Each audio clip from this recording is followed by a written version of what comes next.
What we're trying to do is to help you to appreciate the intricacies, the complexities of the science, to celebrate creation and enjoy it, but then also to think about these questions of meaning and purpose that science can raise. Is the universe as a whole full of purpose? Of course it is.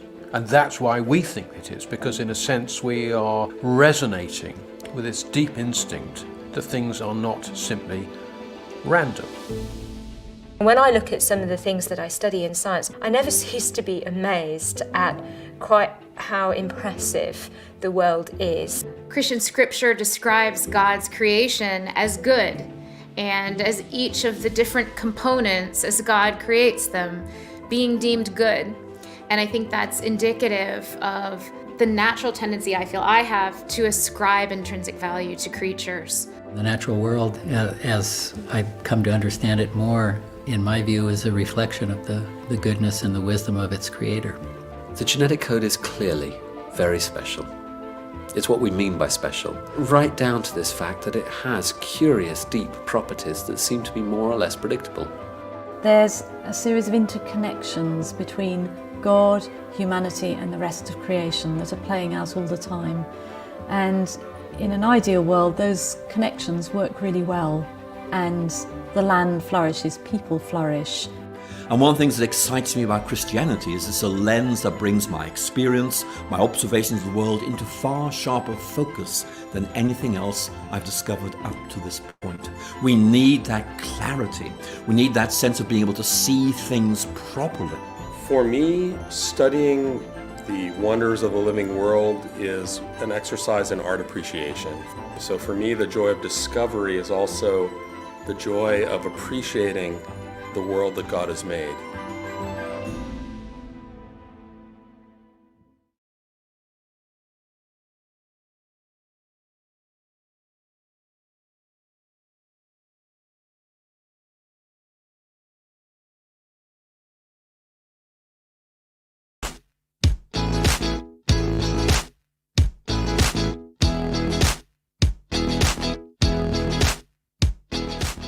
Christians in Science is a network of people interested in the relationship between science and faith.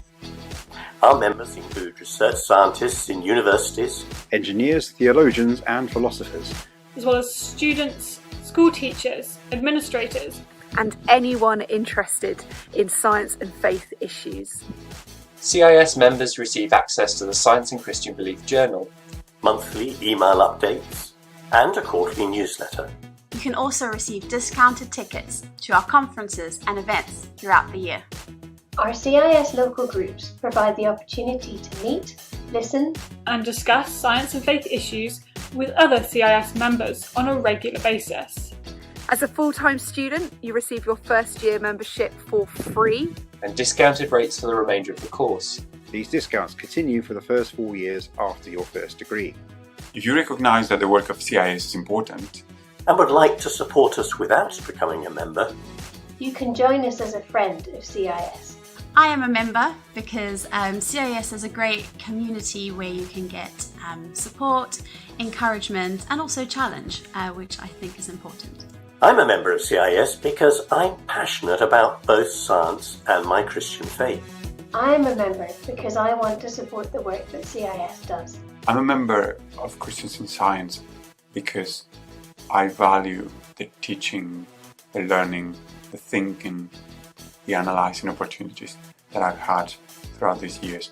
I am a member because I value the community and support that comes from being a part of CIS. I first came across CIS as an undergraduate, and since then as a PhD student, postdoc, and now as a lecturer across 3 different universities, I've always managed to find a local CIS group to get involved with. I'm a member because I enjoy chatting with people who are also interested in this topic, be it in a breakout room at a conference or simply while meeting up for a cup of tea.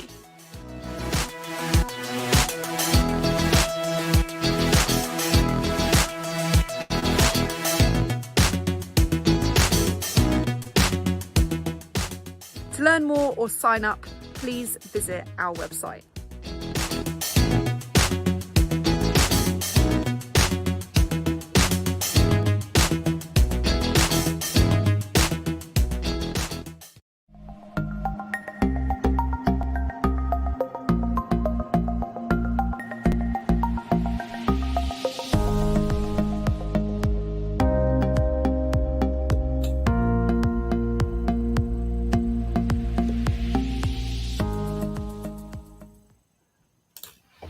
Welcome back again, everyone, for our next talk.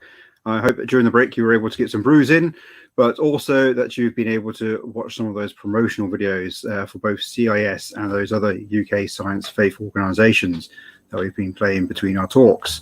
Our next talk has a particularly immediate relevance to our current situation here as Christians, both in the UK and globally. If there's been one obvious change over the last year with our church habits, then it has been how we have met and worshipped as churches. It's just been mainly online, while our physical buildings have remained closed. As we in the rich Western world, at least, start to make our way out of the current health crisis, those buildings are starting to open up again. And there is a temptation for our churches to return to business as normal. But what exactly is normal? And should that have ever have been the normal? What lessons can we draw from our recent online experiences going forwards? To help us explore those questions and reflect on the last year, I'm very excited to be welcoming the Reverend Dr. Pete Phillips to present our next talk. He has been tracking changes and developments in digital and hybrid church throughout the pandemic, and indeed for a long time before. He is extremely well positioned to do this, being a research fellow and director at the Centre for Digital Theology. He is also head of digital theology at Premier Christian Media, which does a lot of good work engaging with and leading churches in this area. So welcome, Pete, and I'm really looking forward to the challenge you will bring to us today through your talk, Hybrid Church in a Post-COVID World. Over to you, Pete. Hello, everybody, and thank you very much for the invitation to join you this afternoon. You'll see that there's been a slight change, and I've explained that in the chat on YouTube, which is slightly behind my presentation, but we'll kind of, it's a shift to hybrid church rather than digital church, simply because that's the findings that we find in our research that we're coming to at the moment. So let me kind of push on and share what there is to share. First of all, I've presented you with, from the start, of a whole load of documents here that this research is based on. You'll notice most of them are from the UK, from Europe, from America. There's some research in there from Jerry Pillay about Africa. He's a scholar at Pretoria. There's some there from Contoc, which has some global responses, and also Alex Chow and Jonas Kohlberg's work, 2 or 3 gathered, also picks up on some of the Asian responses to what's going on. In Heidi Campbell's 3 ebooks that are listed, there's also work from global scholars, especially scholars from South America and from Asia. So do look at those as well. This QR code there, as I've said, is available. You can use that to get access to the Google Drive with all those documents on, PDFs and so on of them. So if you want to kind of access that, feel free and use the day to reflect upon it and see what you can find out of it. You'll notice that some of its polling results, some of its surveys, York St John has done 2 surveys, Gladys Gagnon stuff somewhere, I've forgotten the rest of the title of that one, there is a precursor report to that as well. The latest is the Brendan research from Scotland, which is very interesting, Barner on hybrid and so on. So we're going to look at what's happening in the church and what's happening beyond the church as well, through culture shifts. There have been revolutionary shifts during the pandemic, and we need to be kind of aware of that. And this is how Jerry Pillay sets it out for Africa, but it fits very, very well for the rest of the world as well. First of all, a worship shift, that digital experimentation has been the norm, and that church has become seeker-friendly. I'll use a phrase later on about people who said that we provided a comfy sofa behind the back pew. And that's just such a crucial phrase, that people have found that the church is now an accessible place that they can come and peep into. Must carry on because I mustn't give too many kind of random stories, or else we're here all afternoon. But there's also a globalized flavour for worship. I don't know whether you saw the UK Blessing song, but that UK Blessing song was also an indigenous blessing song in lots of different world situations. There was an India blessing, there was South Africa blessing, and so on. It's worth trying to follow those and see how that kind of swept across different nations as God, as the church sought to allow God to bless them through that song. But there's also a missional shift. There's a definite counter church model at the beginning. Not so much what's the church up to, but what's God up to. I did some Google Trends research at the beginning of the research, beginning of the pandemic, and online services are going bang. They're really, really exciting increases in those if you search for those. But if you search for Jesus, God, or faith, then actually the online church stuff was minimal. What was big was that lots and lots of people were searching for prayer. Lots and lots of people were searching for what God's up to. It's almost the kind of, you had God in the wild that people were going to. And that kind of matches some later research we'll see from Barna, where people go to church. What do they want to do? They want to access God. They want to find some encounter or closeness to what God's all about. There's also a justice shift, a church serving the needs of the poor. And we've seen that in some of the better models of online church, have focused upon how we can help the local community, always putting up an email to say, contact us if you need help, contact us if you need a food parcel, contact us if you've got problems with mental health, contact us if you just want to hear talk, if you want to hear somebody else's voice. This kind of shift towards making sure that our faith is active and participative within our society. And so governments and people reassessing the importance of church. That report that came out in a number of papers a couple of weeks ago about the number of atheists who now accept the importance of church in our society has gone up from 25 to 33%, I think it was. But there's also theological shifts. And there's a battle going on in the church about what do we do as church's mission in a network community. What do you do about sacraments? And that's a global north versus a global majority culture argument as much as anything. What do we do about the priesthood of all believers? What do we do about this idea that this is unreal connection? This is kind of disembodied connection. Whereas in fact, as human beings, we cannot do anything that is disembodied. We are wholly and completely embodied, even in resurrection, as Maggie will show us later. We are part of an embodied existence. And so we've got to be very, very careful that we begin to say, this is less real. Read Tom Borsdorf's arguments about the digital as real. So into some of the research that we've found. First of all, we did some SEVANTA COMRES polling with Durham University, and we did 3 months in June to September in 2020 with 2,000 adults, a representative sample of the UK population. And one of the things that we found on there was that 24 to 28% of the adult population regularly engaged in online worship. Now that's absolutely huge. 16.2 million it would be on assuming 58 million adult population. Now, attendance figures normally, you look at Clive Field's data on BRIN, British Religion and Numbers, are about 4 million. And that means there's a potential uplift in online congregations of around 400%. And some churches are talking about 2,000%. Some churches are talking about 40%. And Everyone on Welcome Online, another project hosted on our Centre for Digital Theology website, kind of suggested, well, perhaps 40 to 50. Bob Fisher, who works at Eam Parish Church, explored his own messy church developments during the pandemic and found it's more likely to be 400%. Younger age groups are also more likely to engage online. And, well, you can't perhaps expect that of the digital millennials and Generation Y. But we also found there was a digital divide, a digital resistance, and a digital drop-off, that people stopped coming to church and decided to have a break, a sabbatical, I've heard it called, from church. And of course, one of the big questions is whether those people will return to church afterwards. Here's a kind of mapping of our online faith-related activity for the first month. And we asked people, do you engage in the following online faith-related activities: prayer, meditation, worship, nature, choir, or yoga? And you can see, there's a good split. And you can see clearly the younger age groups do online engagement more than the older age groups at the top. I think it's terrible that there's far too much grey in there for the 35 to 44 age group. But you can also see the kind of tailing off as we go further up those. But look at the bottom. Look at those under 35s. So I'm trying to watch a different screen at the same time. The under 35 age groups, where worship 48 and 45% are engaging in online worship at some point.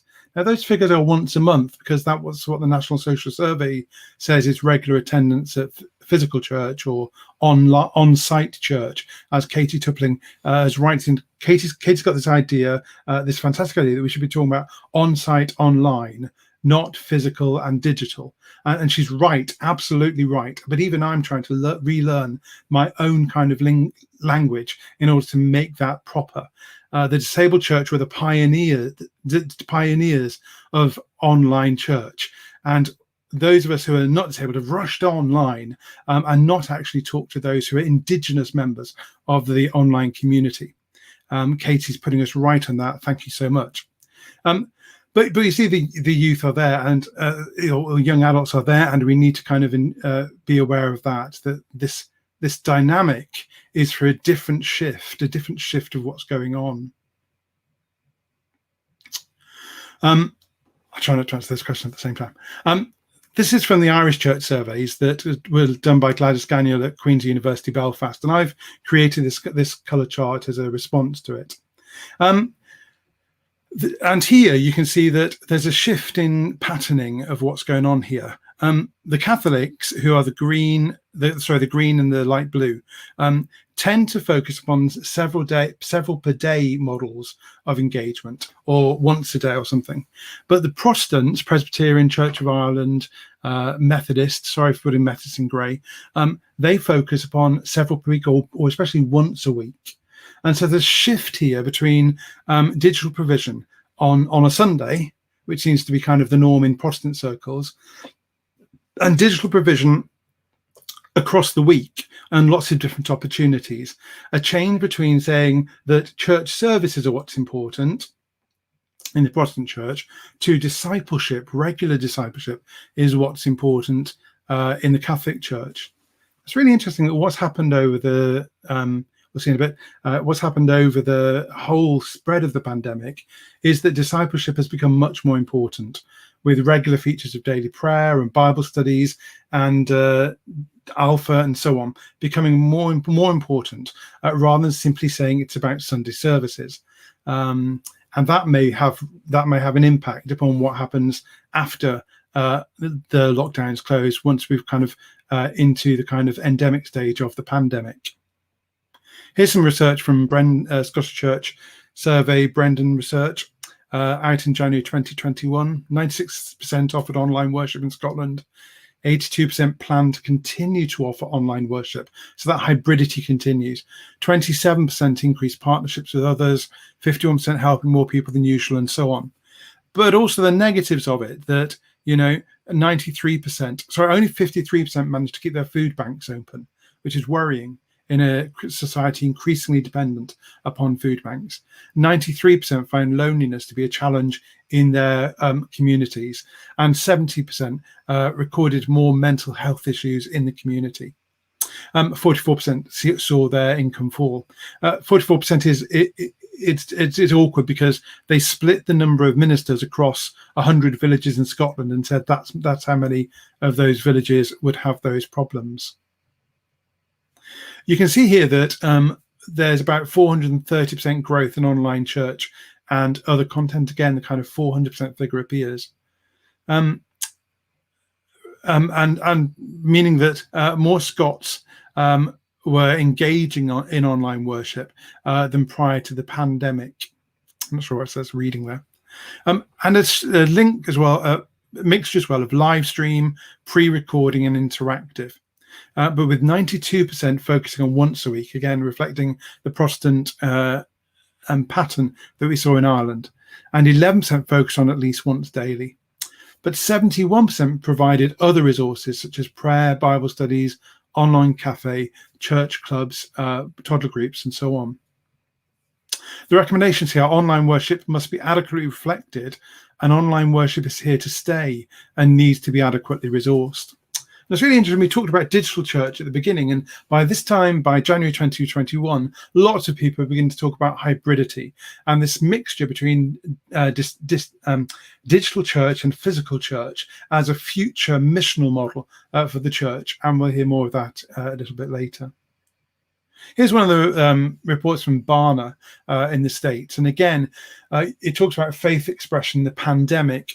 And if you look at the kind of charts there at the bottom, where you can see church Gen Z and church millennials tend to use the internet far more, and Gen X is fine as well, far more than those in the church boomers model.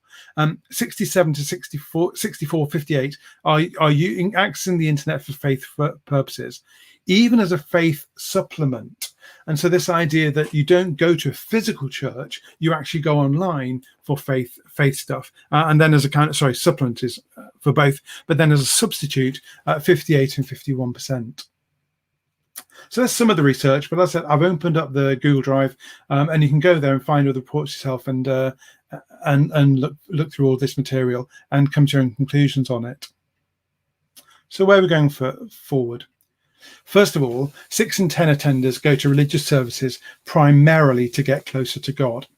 And that's something that Barna showed us back in Pew Research showed us back in 2018 in their research. It says here the survey was conducted in December, but it actually came out, I think, in January 2018.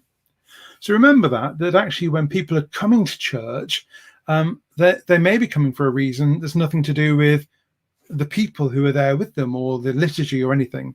They're actually coming to encounter God. They're coming to see what's going on, what's happening to how do they get hold of God? How do they encounter him? How is he a reality in what's there? So the Church of Scotland Synod poll, 66% want to maintain a digital presence. Irish polling, 70% to keep some or all digital engagement. In the early study, people still need us. This idea that we set a comfy sofa up behind the back pew. And this is really important because it's the sense that church is a scary place. People don't know what happens there. They don't know how to engage. They don't know what they're supposed to wear. They don't know when they're supposed to stand up or sit down. They don't know what, whether somebody's going to accost them to be the church treasurer as soon as they go in or not. Therefore, it's a scary place. And people can now find they can sit back and say, in the comfort of their home, and say, now I can watch what's going on. Now I can see what they're doing. And of course, Restoration Church in Exeter, one of the leading online churches, suggests that 6 weeks people will then think, well, after watching for 6 weeks, people will then think about coming to physical church because now they know. Now that means that you've got to be very careful what you do in those church services. You don't want to have just one person at the front doing everything like we tend to have in some physical churches. You don't want everything to be focused upon one or two people. You want actually a good mixture of the congregation to be up there, to be doing readings or to be doing interviews or to doing prayers, so that people get to see the whole community rather than thinking it's just one person or one-man band too often. We've also got to think about the potential demise of rural churches as well. Although some of the biggest, I've put that phrase on a couple of presentations done now, and lots of people come back and say, hey, we've had 400% increase in our local church because we've gone into a telephone conference type church.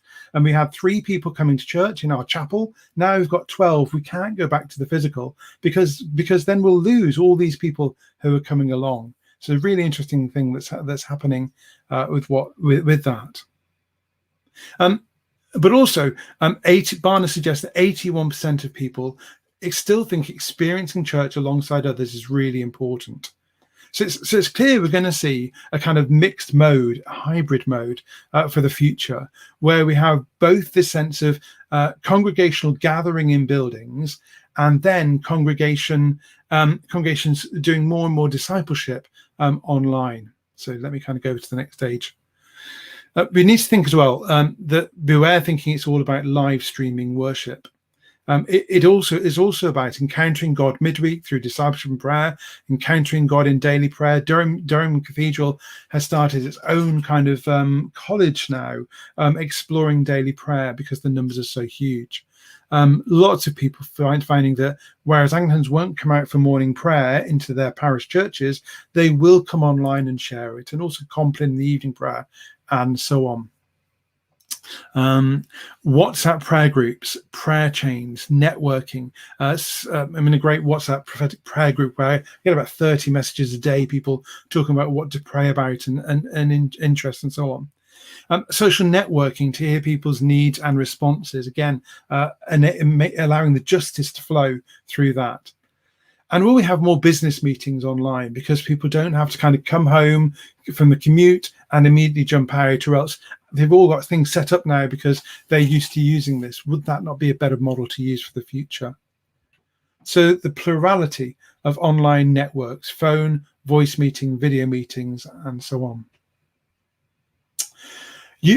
Part of hybridity is that it's using the tools of the contemporary age to empower contemporary people to follow Christ, to do good works, and to be holy. So using the tools of the contemporary age, using the tools of network society and of digital culture, the digital revolution, in order to allow church to do things better. Live stream worship on Sunday, perhaps with live comments, but also 24/7 prayer boiler rooms on apps, Facebook, Instagram, TikTok, WeChat, and others. Facebook Live for worship or daily prayer services. Facebook Messenger for pastoral care.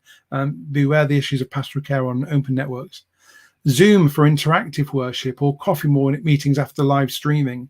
Facebook groups or Zoom for Bible studies where all can come. Notice that all can come.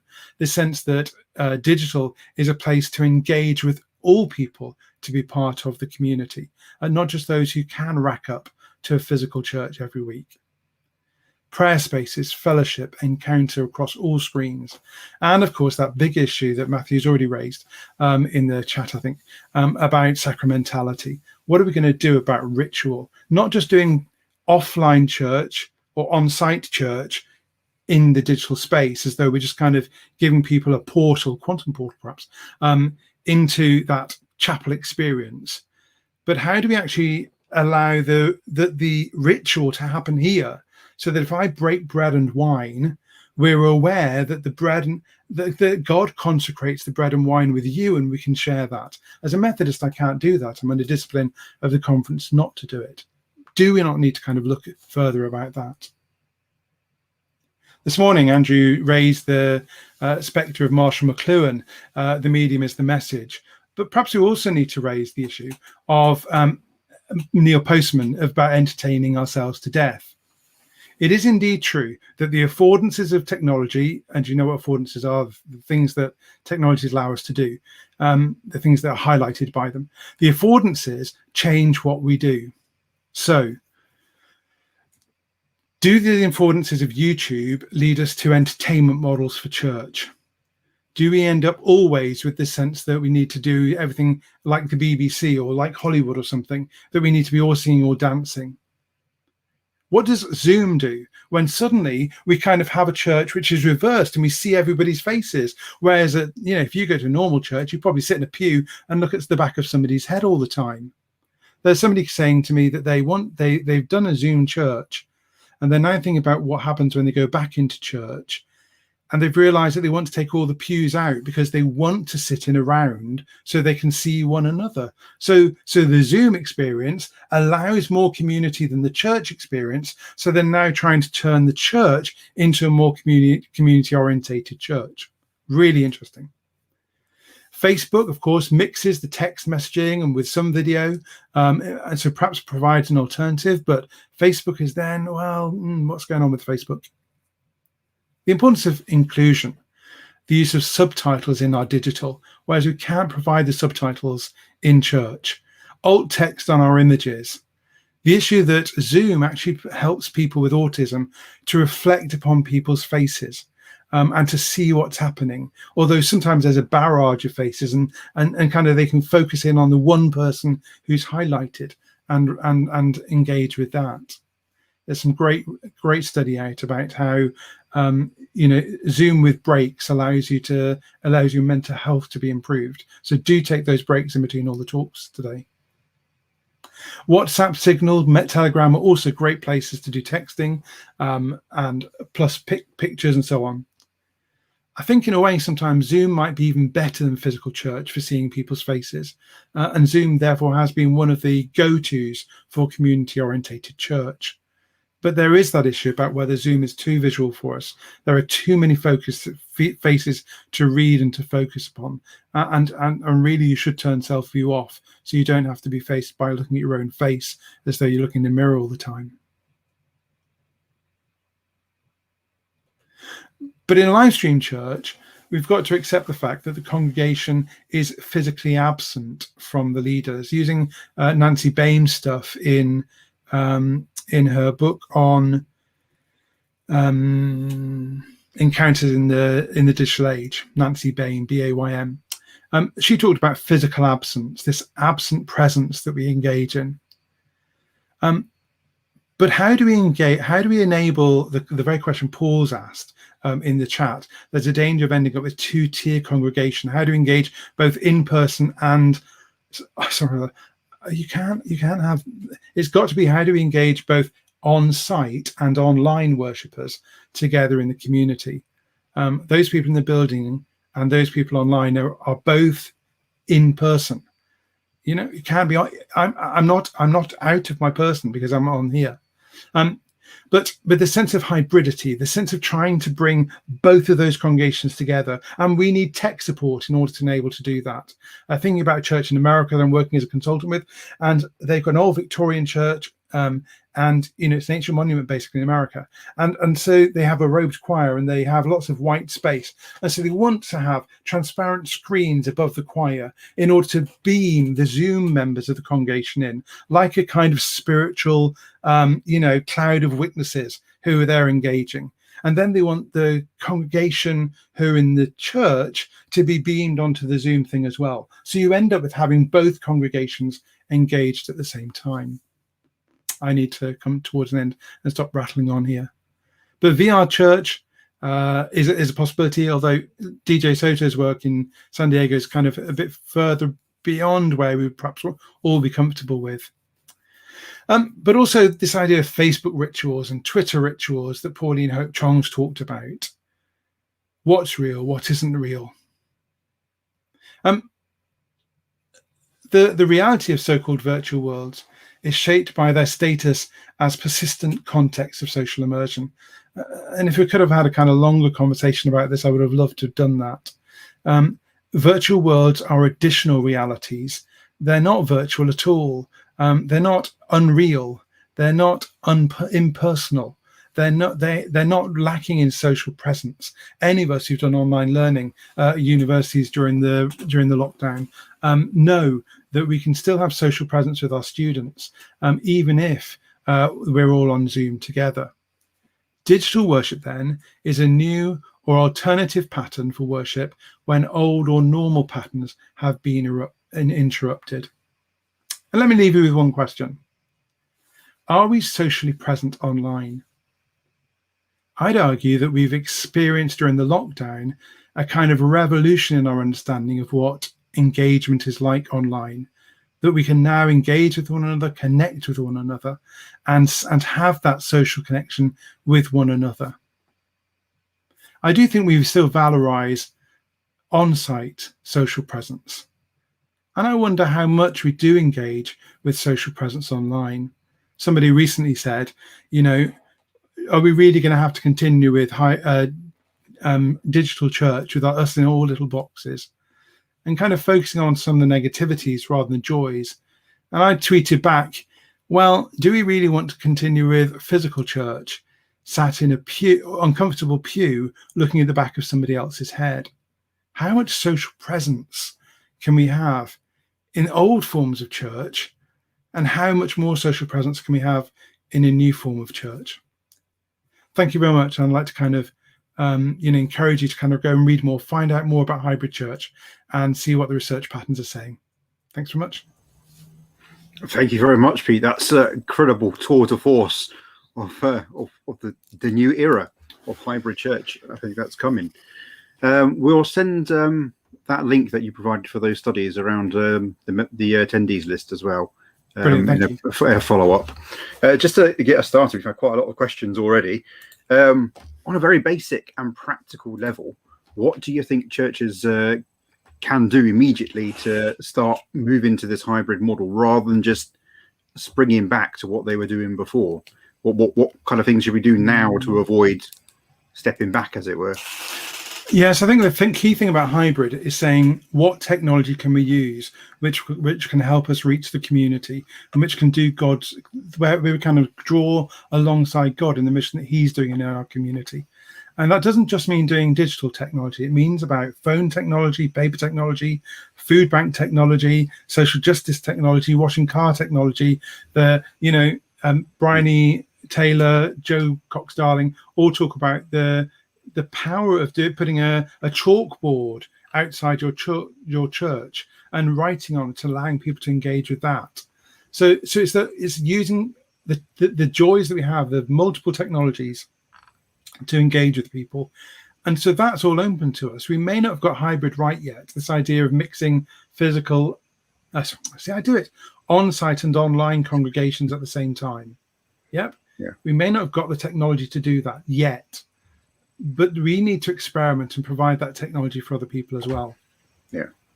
So how do we kind of help churches who may not have the technology, may not have the tech savviness within their congregations? How do we assist them? Is this a chance for churches to grow and learn closer together, maybe?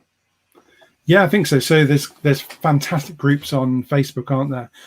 Church Tech UK is one of them, but loads of digital resources, the COVID-19 Digital Church Handbook that James Dock and others put together.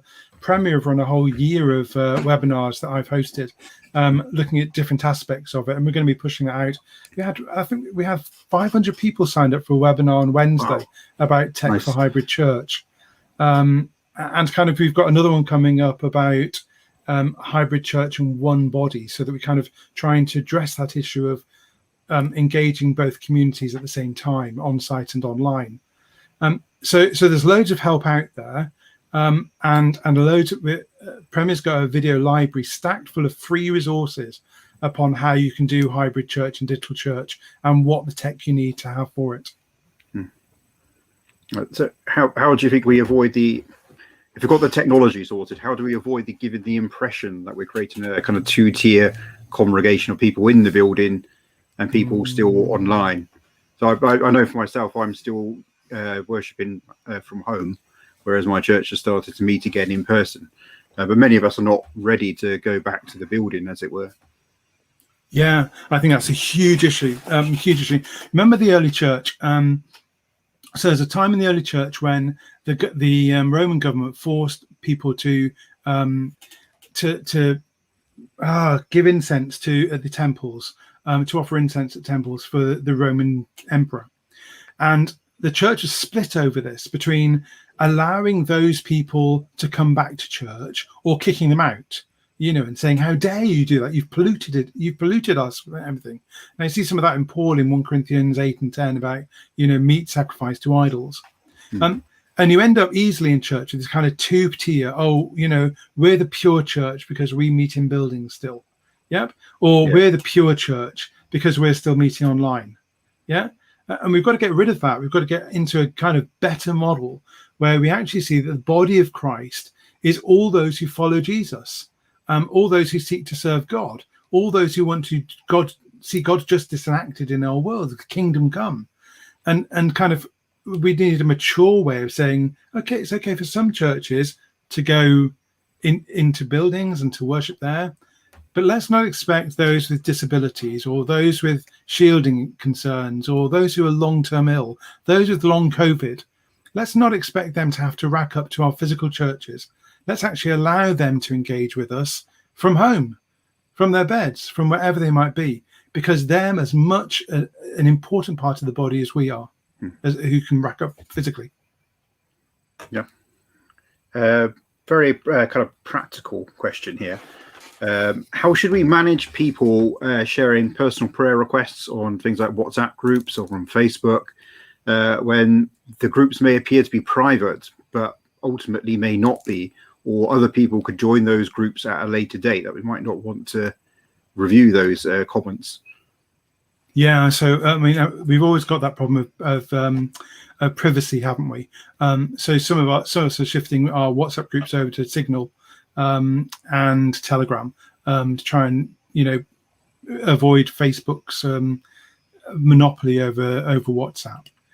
Certainly, you've got to be careful putting them on Facebook groups and so on, which are in the public domain, so that you don't break people's confidentiality. But we had that issue as well in church as well, because you've got to be careful whose names you give out and whose names you announce, whether they've got to give me permission to do that, or indeed whether that would open them up to danger. So sometimes it's better to keep those names into something which is definitely private. Safeguarding is another issue, that you've got to be very careful that parents are given permission for children to appear on your live stream, or that you allow the children to be in a different area of the church that isn't covered by the camera. Okay, so but then what to do about Zoom? You then need to say, well, if children are going to appear on Zoom, then that's a private Zoom that isn't recorded, that nobody has a right to record it, and therefore it stays in this kind of church group rather than shared somewhere else. So all the privacy concerns, safeguard concerns are the same, if perhaps a little more complex on digital church. Yeah, I think that would apply to groups as well, kind of like refugees and asylum seekers. Yeah. Yes, vulnerable adults, as well as children. Yeah. Mm-hmm. Another question. This one on worship. Does every church need to provide online hybrid worship? Could there be a danger of hundreds of low-quality broadcasts rather than a true and meaningful interaction? Two questions there. So Nell Shallow, who's a friend of mine in the in around Grantham, she has 4 churches that are now reopening. 2 of them have decided to stay online. One of them is one is going hybrid, so they're going to have online and in-church services, and the other one is going to go for in-church service only. Okay, now, so we're going to have a plurality of different churches doing different things, and I think that's fine, because we may find that the curious observers, those 16.2 million who may have come into online worship, will still be able to find access to a church. Lots of churches, I hope. Those people who definitely want to have in-building worship can still do their come into a church and kind of mix with people in there. But there'll be a plurality of different ways that we can do church, and I think that plurality is what's really important, that we don't just go for one or the other. Yeah. Does that answer the question? I think so. Going on, talking about those curious observers still, are there any practical steps that churches could take to get these people to, especially the non-Christians amongst them, to kind of reveal themselves and engage more deeply with church community and church life? Yeah. Say hello to them. Say hello every single week. Say hello even now to them, and give them a way of accessing you.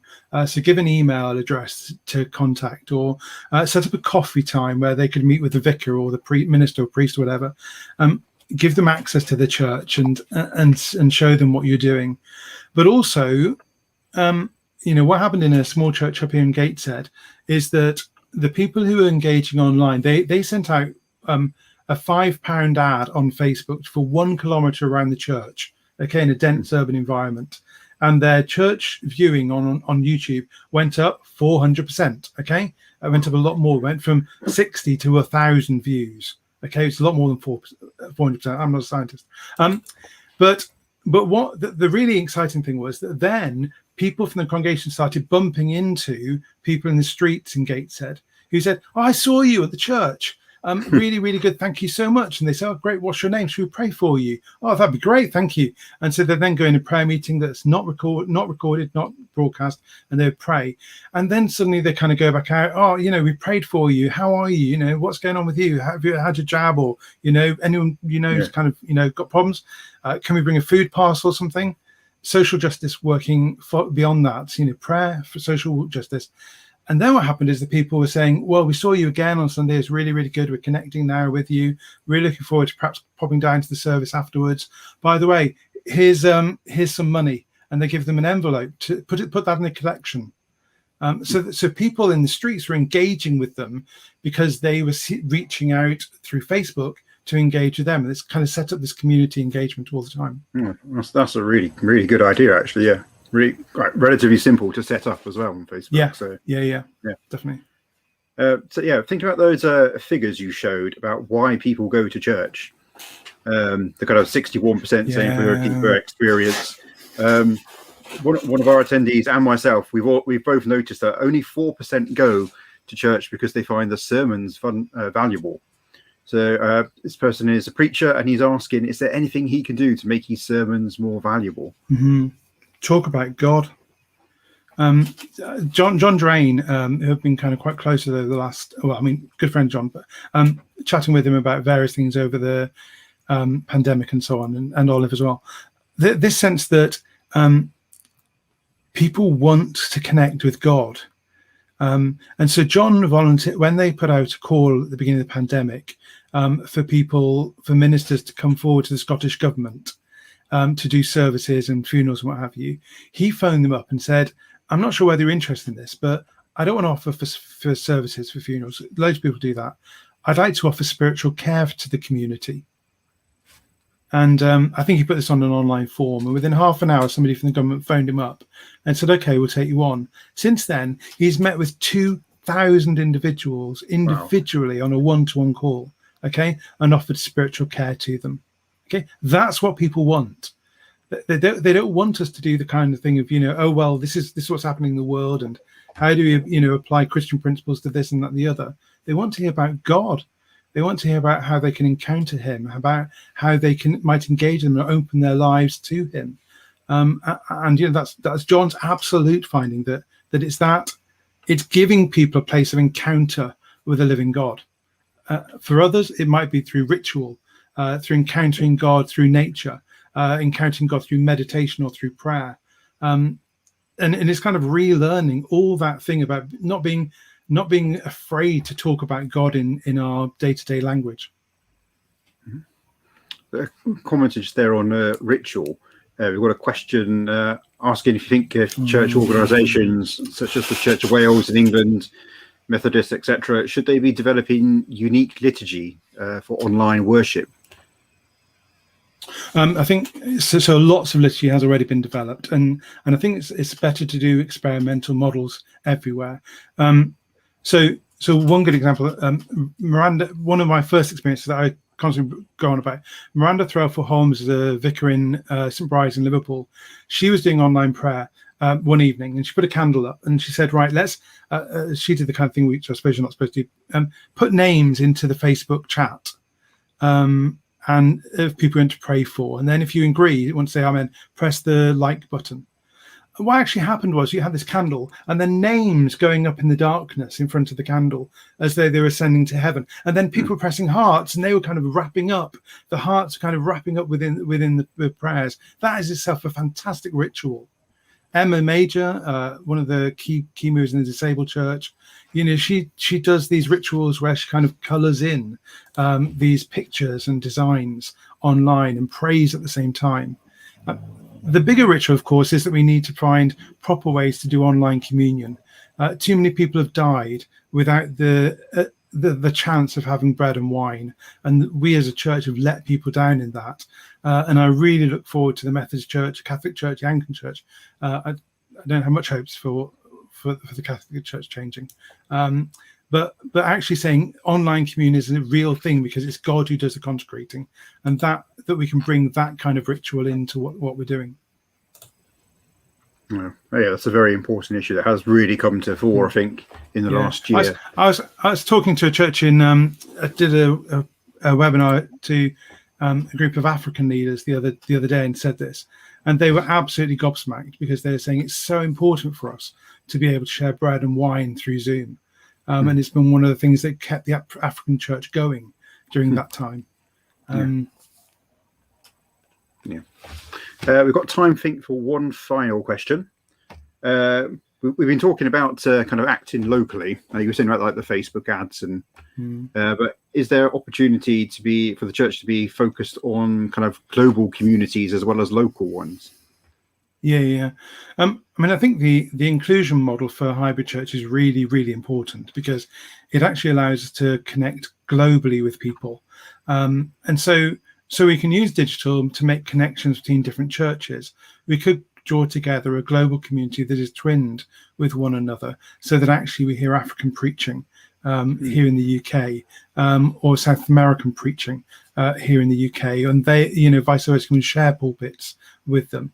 But it also gives us a kind of wider understanding of how the global majority engage with this, engage with what's happening. If we knew, one of the earliest experiences in the Premier ones, we always try and make sure we have somebody from global majority culture, somebody from the disabled church, somebody is a man, somebody is a woman on our talks, okay, to kind of provide more inclusion.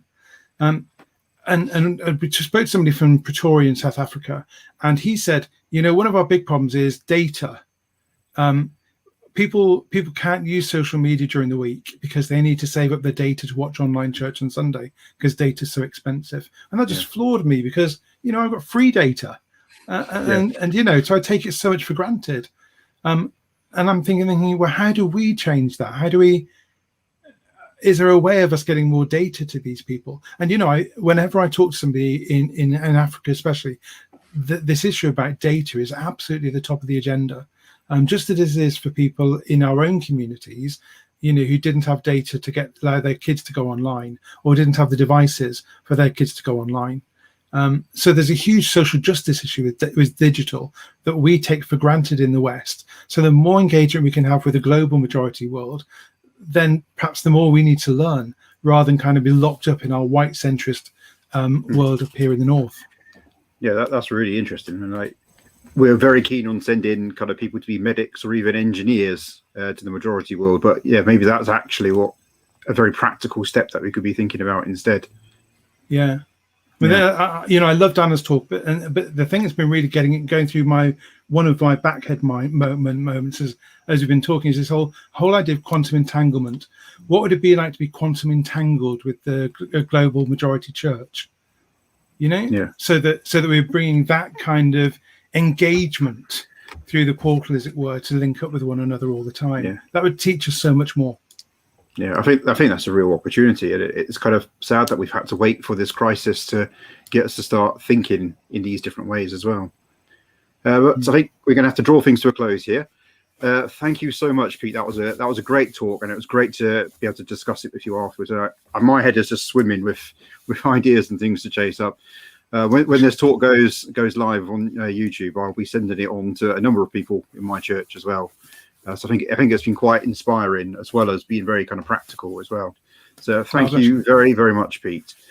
For the rest of us, I think we are on to our next talk at 4 o'clock. So there's a little bit of time for a break to rest your eyes and rest your minds.